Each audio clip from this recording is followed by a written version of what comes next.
हम इस video lecture में इंजीनियरिंग ड्राइंग में डायमेंशनिंग के अलग अलग रूल्स के बारे में सीखेंगे। सबसे पहला जो रूल है वो dimension should be generally expressed in millimetres, यानी सभी डायमेंशन जो होते हैं वो मिलीमीटर्स में दिए जाते हैं। दूसरा रूल है the numeric figure only should be inserted for the dimensioning.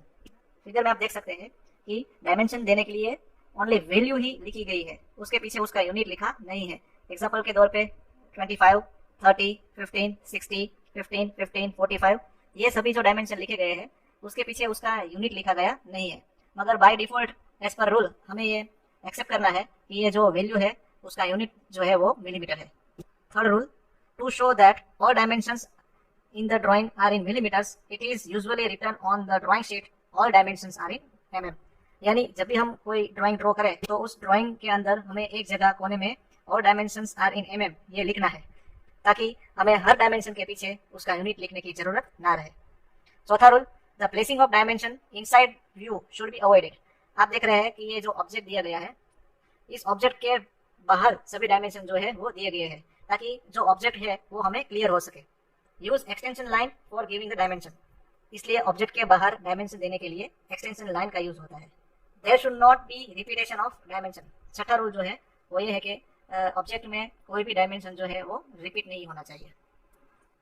सातवां रूल है dimension line should not cross to each other. Means आप जो ये डायमेंशन लाइन देख रहे हैं जिसमें डायमेंशन की वैल्यू लिखी गई हुई है, जैसे कि 25, 30, 60, 15, ये जो सारी डायमेंशन लाइन है वो जब भी हम डायमेंशन दे तो वो क्रॉस नहीं होनी चाहिए।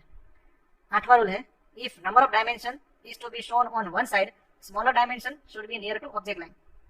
फिगर में आप देख सकते हैं कि ये जो वर्टिकल डायमेंशन है 15, 15 और 45, तो 15, 15 जो है वो छोटे डायमेंशन है और 45 जो है वो बड़ा डायमेंशन है।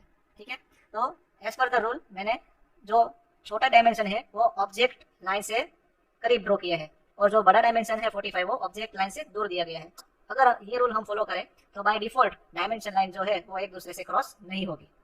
ऐसे ही अगर आप देखें तो ओरिजिनल डायमेंशन जो है वो 30, 15 एंड 60 दिया गया हुआ है। इसमें भी 30 और 15 जो है वो छोटे डायमेंशन है कंपेयर टू 60 मिलीमीटर। तो जो छोटे डायमेंशन है 30 और 15 वो मैंने ऑब्जेक्ट लाइन से करीब ड्रॉ किया है और 60 को मैंने बाद में ड्रॉ किया है। राइट, इस रूल से डायमेंशन लाइन जो है वो कभी एक दूसरे से क्रॉस नहीं होगी। There should be gap of approximate 6 mm between object line and dimension line। मतलब कि जब भी हम डायमेंशन लाइन ड्रॉ करें तो वो ऑब्जेक्ट लाइन से अप्रोक्सीमेट 6 mm दूर होनी चाहिए। एग्जांपल के तौर पे ये जो हॉरिजॉन्टल डायमेंशन मैंने दिया है 30 मिलीमीटर, वो इस ऑब्जेक्ट लाइन से 6 मिलीमीटर दूर रखा है।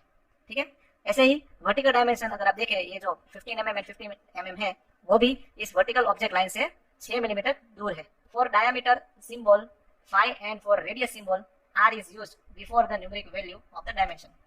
मतलब कि जब भी हम किसी सर्कल का डायमेंशन दे तो उस सर्कल के डायमेंशन की वैल्यू के पहले हमको 5 सिंबल कंपलसरी ड्रॉ करना है। ये सर्कल का डायमीटर देने की प्रॉपर रीत है। मीन्स जब भी हम किसी सर्कल का डायमेंशन दें तो उस सर्कल के डायमीटर की वैल्यू के पहले 5 का सिंबल ड्रॉ करना जरूरी है। ऐसे ही अगर हम किसी रेडियस का डायमेंशन दे तो रेडियस के डायमेंशन लिखने से पहले उस डायमेंशन के आगे आर लिखना जरूरी है।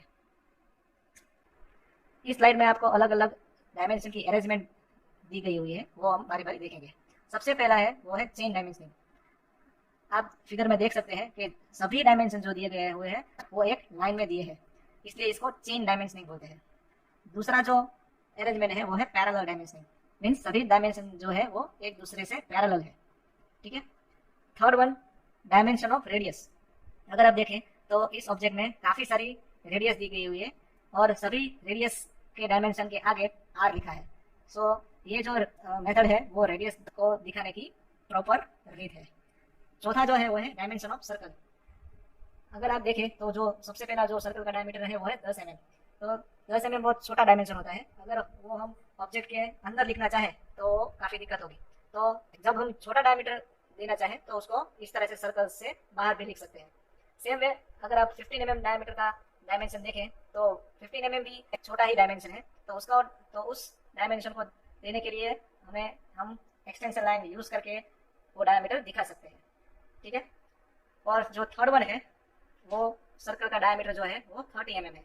तो 30 mm जो साइज है वो थोड़ी बड़ी होती है और उस साइज को दिखाने के लिए हम सर्कल के अंदर भी डायमेंशन दे सकते हैं। Thank you very much.